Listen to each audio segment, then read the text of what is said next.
Welcome to my radio theater production of my novel. All right, everyone, let's review page 3. I am ready when you are, ready when you are. Let's make this a great take, okay? Yes, let's do this. 25 days watching the calendar, crossing off dates, counting down to midnight, October 15th, the day her brother would die for crimes she committed. Inside the farmhouse kitchen, the clock on the wall, a round, white-faced thing with black hands. Ray had bought it for her 3 years back at the mercantile. $2, loud, constant. Each tick a second closer to midnight. Jessie sits at the table, her hands folded. Still, she's been sitting there for hours. On the table, a kerosene lamp, unlit, matches. Papa's Winchester leaning against the wall nearby. And in her pocket, the folded piece of paper. The list she hadn't eaten in 2 days, hadn't slept in 3. She just sat and waited, and listened to the clock. 6 hours midnight. She looks up at the ceiling, at the single bare light bulb hanging over the table. It glows yellow-white, steady for now. Reedsville's 200 miles from here, near the Carolina line. Same power grid, same electric system. When they throw that switch, this whole county's gonna feel it. The electric chair drew so much power that lights dimmed for miles around. It was physics. Simple, measurable, real. When Ray died, Jessie would know. Not from a telegram, not from a messenger. From a light bulb going dark, Jessie stands, walks to the window, looks out at Papa's land soon to be taken. I kept my promise, Ray, I'm living, but you never said how I had to live. She walks back to the table, sits, stares at the light bulb, and she waited. Blood on the Dogwood. Episode 4, The Sacrifice, created by Martin Francom. Featuring Jessie Stubbins and Ray Stubbins, with Judge Thaddeus Amos, Sheriff Bull Briscoe, and the Warden. Content warning before we begin. The following program contains depictions of capital punishment and the death penalty. This content may be disturbing to some listeners. Discretion is advised. 11:47 p.m., Reedsville State Prison, 13 minutes until midnight. The death chamber, a large room, empty. Waiting in the center, the chair, oak, heavy, bolted to the floor, wires running to the wall. The hum of the electrical system, low, ominous, constant. Raymond Stubbins, it's time. Ray stands. Chains rattle as he's brought out. They'd shaved his head that morning. His face is gaunt, but his eyes are clear. He isn't crying, isn't shaking. He walks with his head up. The chaplain walks beside him, a small, nervous man, a Bible pressed to his chest like armor. Would you like to pray, son? I made my peace. They enter the death chamber. The acoustic changes, larger room, more echo. The electrical hum is louder here. In the observation room, behind the glass, retired Judge Thaddeus Amos sits in the front row. Stone-faced, waiting. He drove 4 hours to be here. Please sit down, Mr. Stubbins. He sits, doesn't resist. The guards work efficiently, without hurry. Leather cuffs around his wrists, buckling them to the armrests. Cuffs around his ankles. A wide strap across his chest, pulled snug. The warden steps forward with a black canvas hood. Ya don't need that, I ain't afraid. The warden hesitates. Looks at the doctor, who shrugs, looks through the glass at Judge Amos. Amos gives the smallest nod. All right. He folds the hood and sets it aside. Instead, he places the electrode cap on Ray's head, metal lined with rubber, a wet sponge pressed against the crown. Water drips down Ray's temples. A second electrode is strapped to his calf, cold against the skin. Raymond Stubbins, you have been sentenced to death by the state of Georgia for the crime of murder. Do you have any last words? Silence. Ray looks past the warden toward the glass, toward the faces watching, toward Judge Amos. Tell my sister. He stops, shakes his head just slightly. No, she knows. The warden nods to someone off stage, footsteps walking to the electrical panel. Proceed. A large electrical switch being thrown, heavy, industrial, final. 11:58 p.m. The farmhouse, 200 miles away, back to the kitchen. Jessie sits at the table, staring up at the light bulb, her hands flat on the table, perfectly still. She'd been staring at that bulb for an hour. Lord, 2 minutes. Her breathing controlled, shallow. The electrical hum in the house, barely noticeable before, suddenly audible. The same current, running along the same lines, all the way from the generating station to farmhouses and prisons and electric chairs alike. And then she sensed it, a shift in the air, the hum rising. The clock strikes midnight. October 15th, 1940. Reedsville, the death chamber. The executioner's hand on a rheostat control. First surge. Ray's body goes rigid, the chair creaking under the strain, leather straps groaning. 2,000 volts, 10 seconds. Every muscle in his body contracted at once. The farmhouse, the light bulb dims, noticeably, from bright white to sickly orange. Jessie's sharp intake of breath. Ray, oh my God, Ray. Reedsville, the first surge ends. Off. The dial clicks back. Ray's body goes limp, his breathing ragged, gasping. They give him 10 seconds. Then they do it again. Second surge. The dial turns. The hum roars back. Ray convulses again, the chair shaking. The farmhouse, the light bulb pulses. Bright, dim, like a failing heart trying to beat. Jessie stands, chair scraping, her hands reaching up toward it, not touching, just reaching. No, please. Oh, Ray, I'm sorry, so very, very sorry. In the observation room, Judge Amos watches, without moving, stone-faced. He's waited months for this. He isn't going to blink now. Reedsville, the second surge continues. Ray's breathing has stopped. Just the hum and the creaking chair. 10 seconds off. Silence. Ray's body is completely still. The prison doctor steps forward, stethoscope on his chest, listening. He's gone. Time of death. 12:01 a.m., October 15th, 1940. The farmhouse, the light bulb flares, blindingly bright. For 2 seconds, impossibly bright white light. The bulb goes dark, complete, sudden, final. The farmhouse is plunged into absolute darkness. Just Jessie's breathing, fast, panicked, broken. Ray, no. She collapses, falls to her knees. The chair clatters over behind her. She's sobbing now, the first real grief she's allowed herself since the trial. She cried for Papa, coughing in the back room, for Mama, worn thin the year after, for the buck she'd shot at 13, its eyes going glassy, for Seth, dead on a cabin floor, for Lurene, falling into the dark with surprise on her face, for Andy, bleeding out on the linoleum while she ran, and she cried for Ray, for his soft brown eyes in that courtroom, for his hands that had carried her on his shoulders through the pecan grove, for $52 thrown away on a porch because none of it had mattered, for 2 words mouthed across a crowded room.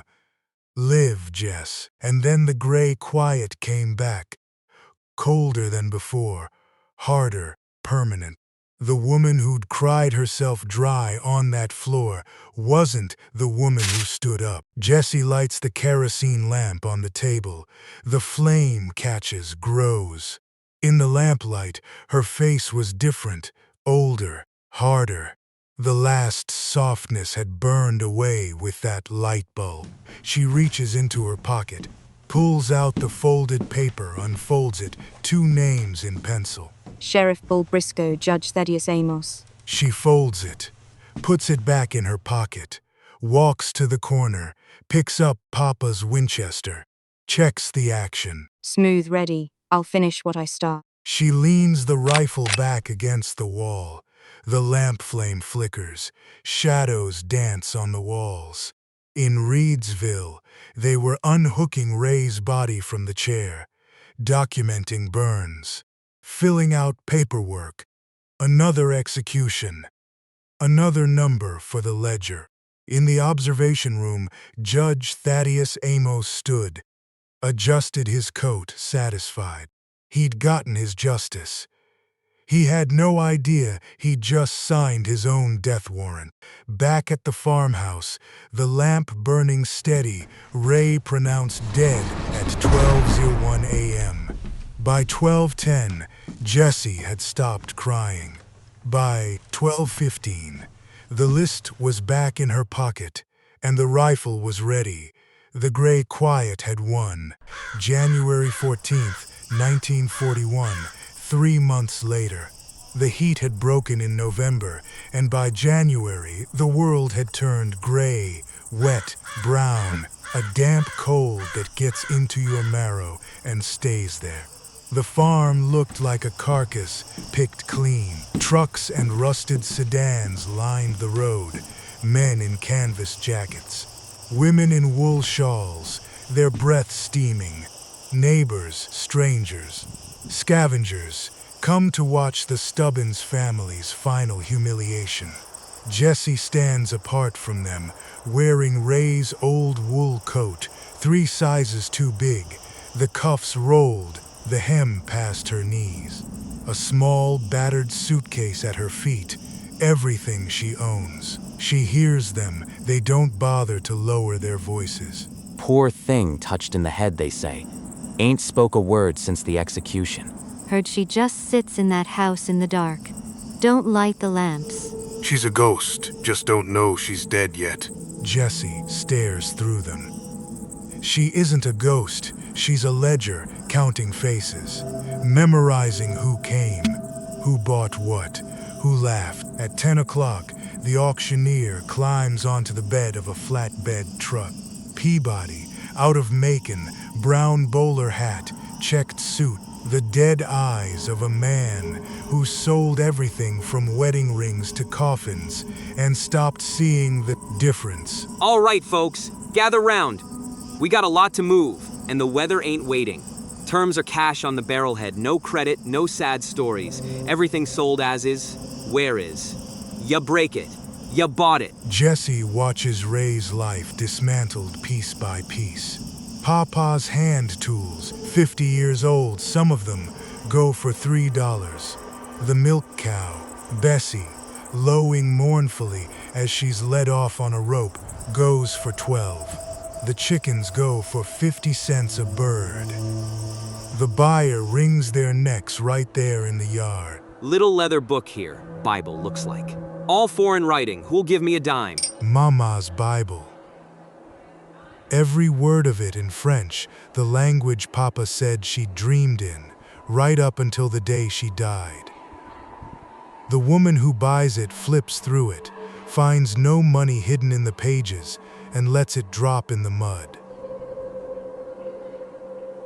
Later, when the yard thins, Jessie will step down and pick it up herself and wipe it clean against her thigh. She's the only one left standing in that yard who could read a line of it if her life depended on it. Then comes the truck Ray's Ford. Now here's a beauty, 1930 Ford Model A. Runs good, well, ran good last time she was started. Who'll give me 20? 20. Clem Dockery. The same man who'd paid Ray $52 for 2 weeks, hauling timber that should have saved everything and saved nothing. 30 sold to Mr. Dockery for $30. $30, that's what Ray's truck was worth. Jessie's hand tightens around the folded paper in her coat pocket. Not yet soon. A black Cadillac, the only clean vehicle in sight. Judge Thaddeus Amos steps out, heavy black overcoat, fur collar, gray fedora, a silver-tipped cane he doesn't need but carries anyway. Sheriff Briscoe climbs out the passenger side behind him, eating a fried pie out of wax paper, cherry filling on his fingers. Fatter than he was in summer. Morning, boys, cold one, ain't it? Hats come off. The auctioneer straightens his bowler. Now for the main event. Parcel 447, 300 acres, Old Turnpike Road. What's the opening bid, Your Honor? $500. $500 for land worth $2,000 even in the Depression. Nobody bids against Judge Amos. Everybody remembers what happened to the last man who tried. 500 going once, going twice. Sold to Judge Thaddeus Amos for the sum of $500. Judge Amos climbs the porch steps, boots barely muddy despite the muck. He stops 3 feet from Jessie. Up close, she can smell cigars, bay rum, cold air. Miss Stubbins. Not a greeting, an acknowledgement of an obstacle. He pulls on a pair of fine leather gloves, 1 finger at a time. The deed is transferred as of today. I'm not a cruel man. I've no immediate use for the structure. You have 30 days to vacate. February 14th, Valentine's Day. Romantic, isn't it? I expect the property broom clean. After that date, Sheriff Briscoe will remove you for trespassing. He turns to Briscoe. Make sure she understands, Bull. She understands. Ya hear that, Jesse? Judge is giving ya a grace period. 30 whole days. Mighty generous. His eyes travel over her, slow, deliberate. Jesse's skin crawls. Course ya could always stay on. I bet the judge could find some domestic work for a girl like you. Big house like the Amos place needs help. Lot of girls would jump at the chance. The implication hangs in the air like sewage. Jesse's hand, buried in Ray's coat pocket, touches the folded paper. The 2 names soon. I understand. 30 days, Miss Stubbins, not 31. He turns, walks back down the steps. Doesn't look back at the house he just bought, or the woman whose life he just erased. Briscoe follows, taking another bite of pie. Be seeing you, Jesse. Don't make this hard on yourself. Jesse stands alone in the yard until the last truck disappears around the bend. Until the mud stops churning. A light sleet begins to fall, ticking against the tin roof like a clock counting down. She sets down her suitcase, walks up the steps, goes inside. Empty now, everything sold or taken, just the walls, the floors, the ghosts. In the corner, still, leaning where they hadn't dared take it, it had Ray's name carved in the stock. It was evidence, cursed, Papa's Winchester. February 14th, 30 days. 30 days until she had to leave. But Sheriff Briscoe and Judge Amos, they had less time than that. A storm is building, thunder in the distance, low, rolling, ominous. Next time on Blood on the Dogwood. Episode 5, The Reckoning. The debts come due. A sheriff meets his end on the sheriff's road. And Jesse learns that revenge tastes like iron and ash. Blood on the Dogwood was created by Martin Francom. This episode featured Jesse Stubbins and Ray Stubbins, with Judge Thaddeus Amos, Sheriff Bull Briscoe, and the Warden. Sound design and music from the public domain. Directed by Martin Francom. For resources and support regarding capital punishment, and the death penalty, visit the Death Penalty Information Center at deathpenaltyinfo.org or the Innocence Project at innocenceproject.org. If you or someone you know is experiencing thoughts of harming yourself or others, please call the National Suicide Prevention Lifeline at 988 or the Crisis Text Line by texting HOME to 704741. The novel is available on Amazon and Barnes & Noble online. Join us next time for Episode 5, The Reckoning.